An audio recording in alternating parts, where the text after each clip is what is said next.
तुम्ही एकतर ते स्मार्ट मीटर रद्द करा किंवा आमच्या मनाच्या विरुद्ध ते लावू नका.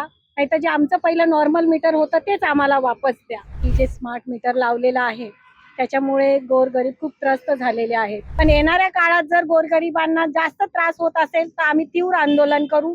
आहोत दिघ्यामध्ये सातत्याने लाईट जाते म्हणून नागरिकांनी या ठिकाणी संताप व्यक्त केलेला आहे. पावसाळ्यापूर्वी जी काही कामं करायची ती देखील कामं या ठिकाणी झालेली नाहीयेत. नेरुळमध्ये जी घटना झाली, 2 मुलींना जी शॉक लागला, त्याच्यानंतर नवी मुंबईच्या या ठिकाणी दिघा विभागातील रहिवासी देखील आक्रमक झाले, कारण तशी घटना देखील काही दिवसापूर्वी यादवनगरच्या रामनगरच्या परिसरामध्ये घडली होती. आज या लोकांनी आंदोलन केलं इथल्या स्थानिक रहिवाशांनी. आपण त्यांच्याकडनं जाणून घ्यावं की नेमका त्यांना काय प्रॉब्लेम होत आहे. सर, तुम्ही या ठिकाणी आज आंदोलन केलं आहे, अराजकीय आंदोलन आहे, नेमकं काय आहे त्याच्यामध्ये? सदर 2-3 महिन्यापासून आमच्या दिघा विभागामध्ये लाईटचा सतत खेळखंडोबा चालू होता. आम्ही नागरिक म्हणून तिथले कर्मचारी किंवा अधिकारी यांना सतत संपर्क करत होतो. पण आमच्याशी एक भेदभावप्रमाणे किंवा निष्काळजीपणे आम्हाला उत्तर देत होते आणि या उन्हामध्ये नागरिकांना खूपच त्रास झाला. आजारी रुग्ण असतील, लहान मुलं असतील, सर्व गोष्टीचा होता.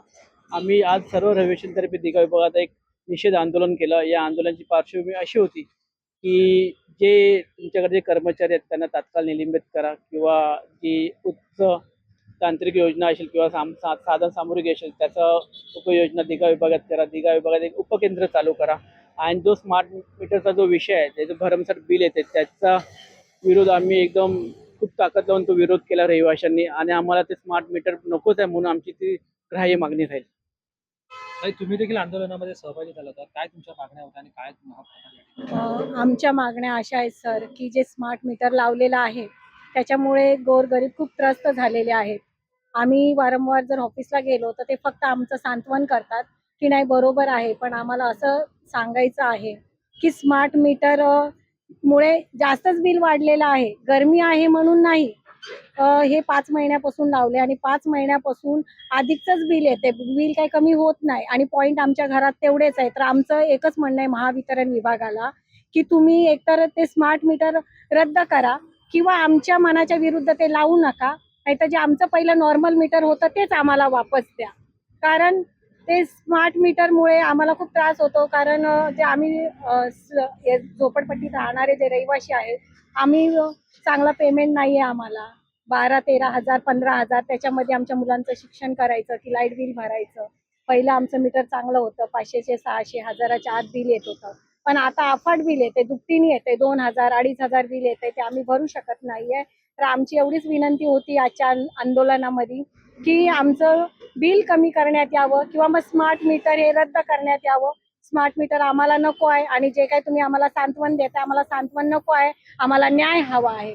म्हणून आज आम्ही दीपिक्षा मोटर ट्रेनिंग चे जे संस्थापक आहेत अनु पाचरेकर दादा यांच्या मार्गदर्शनाखाली आंदोलन आम्ही केलं आणि संविधानिक पद्धतीने आम्ही हे शांतीपूर्वक केलेलं आहे. पण येणाऱ्या काळात जर गोरगरिबांना जास्त त्रास होत असेल तर आम्ही तीव्र आंदोलन करू, धडक मोर्चा काढू. आम्ही बघणार नाही आणि कोणत्या पक्ष याच्यात काही त्यांचा सहभाग नाहीये. आम्ही सामाजिक कार्यकर्ता म्हणून एक गोरगरीब जनतेसाठी आम्ही काम करतो. ही लाईट वारंवार जात असते. दिवसातून 2 तास जाते, कधी 3 तास जाते, पण युनिट मात्र कमी होत नाही. युनिट मध्ये कधी तफावत झालेली नाहीये.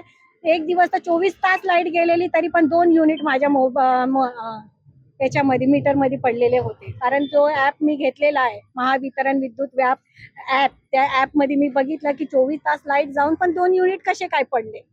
मग ठीक आहे ना, जर लाईट गेल्यानंतर 2 युनिट पडतायत तर मग असल्यावर तर यांचे 7-8 पडतायत. आम्ही दिवसभर काय ते ऍप तपासतच बसायचं, दुसरे कामं नाहीत का आम्हाला.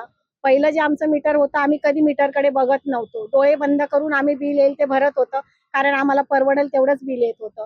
पण आता अफाट बिल येतंय की आम्हाला आता ते ऍप बघणं, पण आता ते बघायला गेलं की आम्हाला बीपी आमची लो होते, कधी हाय होते. त्याच्यामुळे ते आम्हाला शक्य नाहीये. स्मार्ट मीटर हे रद्द झालं पाहिजे आणि ते आम्हाला नकोच आहे. निश्चितपणे आपण जर का या ठिकाणी पाहिलं की त्या ठिकाणी स्मार्ट मीटरला आहे तो नागरिकांनी विरोध केलेला आणि वारंवार जो काही विद्युत पुरवठा खंडित होतो त्या विरोधामध्ये जर का महावितरणने कारभार सुधारला नाही तर आपण आंदोलन करू असा इशारा या इकडच्या नागरिकांनी दिलेला आहे. ज्ञानेश्वर जाधव, नवी मुंबई.